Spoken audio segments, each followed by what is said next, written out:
it's not like it doesn't bother me sometimes. I mean, of course it does when people say things that aren't true or take things out of context or judge you on something that's completely false, you know? In 2013, when Miranda took to Facebook to shut down a tabloid headline about herself, Beyonce shared that post. I know, I get it, Miranda Lambert.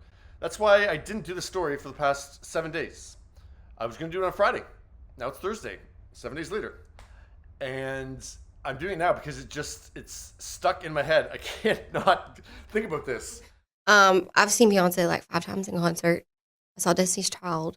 Whoa. Like, legit. Yeah. Miranda Lambert gave such out-of-character answers when she was asked about Beyonce, post-Beyonce releasing a country album in March, Cowboy Carter. Have you met Beyonce? Yeah, I've met her.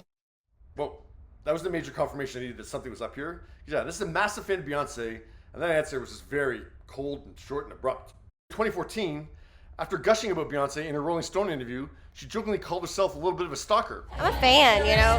Last year I sat right behind Beyonce and was kind of freaking out because I love her. And yeah, the two met at the 2013 Grammys, and Miranda described that meeting to CMT shortly after. I tapped her on the shoulder and just told her I was a huge fan and that she was a big inspiration to me.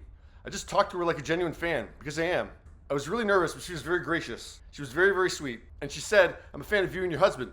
2015 on Facebook, Beyonce endorsed Miranda to be named the Entertainer of the Year at the ACM Awards. When Evan Paul asked Miranda about that meeting last week, there's a real downbeat tone and lack of energy or enthusiasm in Miranda's response. What was that like? it was awesome. Really cordial and really sweet.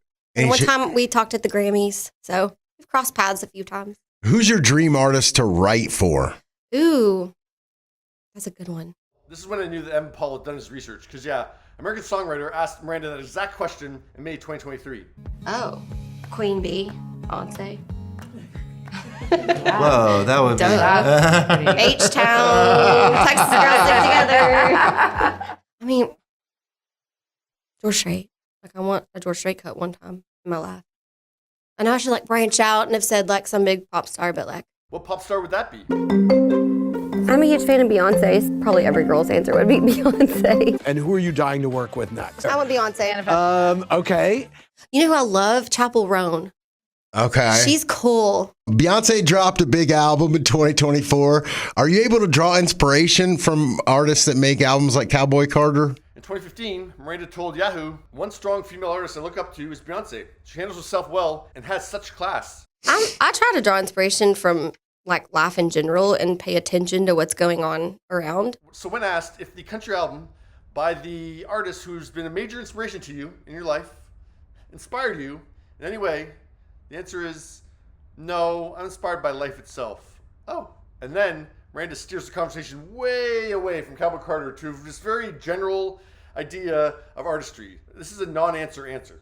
I want artists to be themselves. Like, whatever's authentic to you and whatever you're doing right now, if you're living in your authenticity, like, you have to appreciate that about an artist, about any genre of music, even if you don't love it or whatever you're, you know, watch an artist completely change genres or completely change their image or make a punk record or whatever is happening. I just, like Post Malone coming to Nashville. So now you're talking about Post Malone's country album instead. Now, Miranda not wanting to talk about Beyonce could be that she's disappointed that she's not on Cowboy Carter, but I don't think that's it. Because she's not on Post Malone's album either. And it seems like that's an album that she should be on because, yeah, he's got someone on almost every single track of that album. But not only is Miranda not bothered by that, she's actually praising him when she's asked about Beyonce. And immersing himself in our community that we love so much. I think actually Miranda's telling us why she is disappointed in Beyonce. Taking this on as like making new friends here and really just being part of Nashville. It makes me happy, and I think that's exactly the right way to do it, and I appreciate it. Okay. A month after Cowboy Carter's release, Producer Inc., who produced 16 Carriages, revealed that Beyonce sent them down to Nashville to, immerse themselves in the country music culture. But, there's no indication that Beyonce went on that trip. Parkwood, Beyonce's company, sent us down there, and it was her idea for us to just go to Nashville and really be on the ground and working with the types of people. So it sounds like she sent people there, didn't go herself, and now Miranda is praising Post Malone, which she's supposed to be talking about Beyonce, and praising him for immersing himself in the country music culture. I think we have our answer why Miranda's disappointed in Beyonce and why she's giving these weird answers and not talking about Beyonce. Beyonce is from Texas, so that made sense that she would go cowboy. You know what I mean? This ain't Texas. And Miranda's new album is called Postcards from Texas. Huh. What do you think?